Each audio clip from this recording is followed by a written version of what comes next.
Colorado is home to many birds who rely on, or prefer to exploit, the hard work of other species for their own reproductive needs.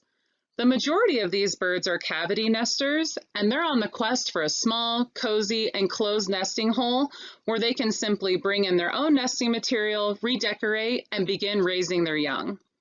These birds love old woodpecker holes because the heavy-duty construction necessary to create the cavity has already been completed. Woodpeckers are considered primary cavity nesters because they personally excavate their own holes. The next set of residents are called secondary cavity nesters because they move in once the builder moves out. Birds like this black-capped chickadee are actually both primary and secondary cavity nesters because they will sometimes put in the labor to build their own nest hole, or they might just take over an abandoned hole instead. As you might imagine, both natural and man-made cavities can make good nesting sites for secondary cavity nesting birds. Hollow tree trunks, rock crevices, caves, mines, birdhouses, and nesting boxes all meet the nesting needs of birds like owls, bluebirds, kestrels, nuthatches, swallows, wrens, and ducks.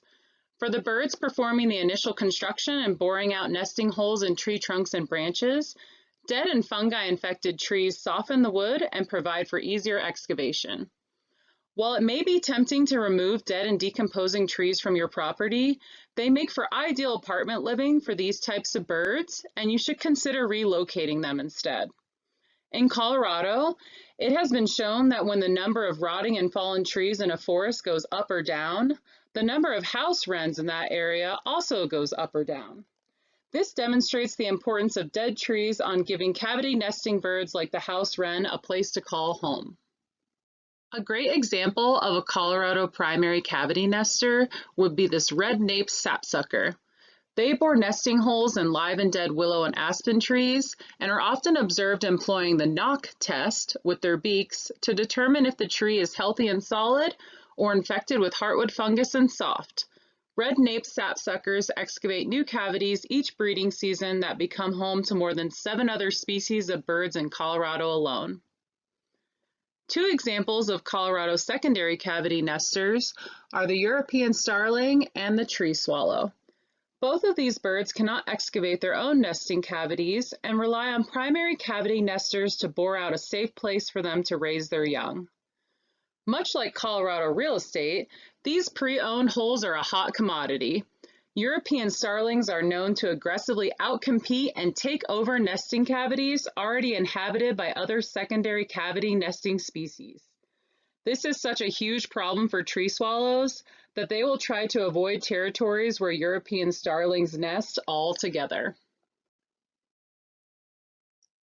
I probably wouldn't astonish you by stating that most owls are secondary cavity nesters, given that they are generally depicted peeking out from inside a tree, and their curved beaks don't look like the best tool for excavating a nesting hole. Eastern and western screech owls, northern pygmy owls, northern saw-whet owls, boreal, and flammulated owls are all known to move into vacant woodpecker holes to raise their young. Interestingly, the great horned owl also depends on the nesting habits of other birds to reproduce, but definitely not by trying to fit into a woodpecker hole. They happily take over hawk, crow, raven, and heron nests without even redecorating. American kestrels, North America's most abundant and widespread falcons, are also ill-equipped to carve out the nesting cavities they need to reproduce. Due to their small size, old woodpecker holes make for the perfect fit. All of this talk about secondary cavity nesters has likely stirred up images of the bluebird nest boxes scattered throughout the grasslands of Colorado. Development, deforestation, forestry maintenance to prevent fires, and the increase in the use of metal instead of wood fence posts has led to a shortage of the natural nesting cavities enjoyed by woodpeckers and subsequently those beautiful bluebirds.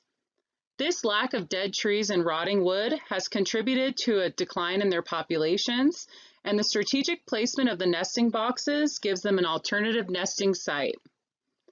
What you may not have known is that bluebirds are also adopting an aesthetically unique type of pre-owned nesting hole.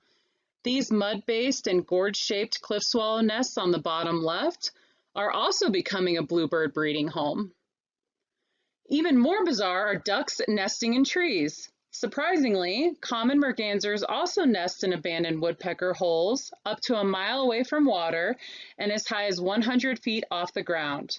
They will also nest on or near the ground and often lay their eggs in the nest of hooded mergansers and common goldeneyes.